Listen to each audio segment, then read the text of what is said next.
It is now definitively proven, a couple really powerful concepts I want you to remember.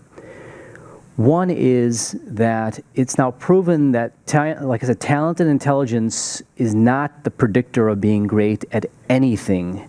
There is now no evidence for that. There is 100% evidence that time devoted and the quality of practice is the key to being great at anything. And that makes sense now that we know so much about neuroplasticity and how it works, okay?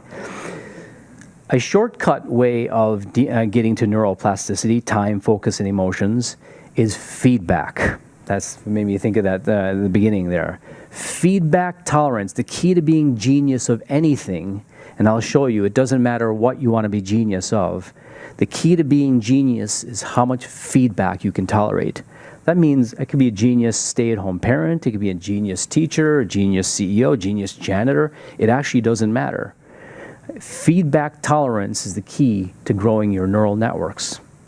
So why do you want to take on feedback and all the pain of feedback? Because the journey of developing neural networks itself is very exhilarating. There's an acronym I use, EAT, E-A-T. Exhilarating, because as you are pushed to provided feedback for how you're performing in anything, in any task, any role, anything you do in life, we can have it be subject to feedback. That focusing that it causes, and sometimes that unsettling that it causes, the emotions that it causes, also creates an activation of the higher brain, the fast C. And that's what these 5 graphs are. The graphs themselves are made up. But the components of the brain and the key neurotransmitters and hormones that correspond to those subcomponents are real, right? So you have the focus brain, the awareness brain, stability. The alphabet soup doesn't matter. But we know where they are, where these networks are. We know what neurotransmitters they primarily utilize, or hormones, and they go up. And they don't go negative like that dopamine trick of the lower brain.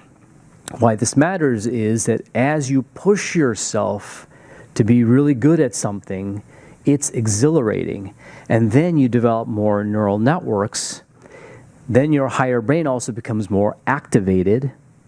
And then with greater and greater neural networks, you're also able to connect dots a lot faster. So what you're genius in doesn't matter. What matters is that you're genius and you're able to be more creatively powerful in your realm. And that's also very thrilling.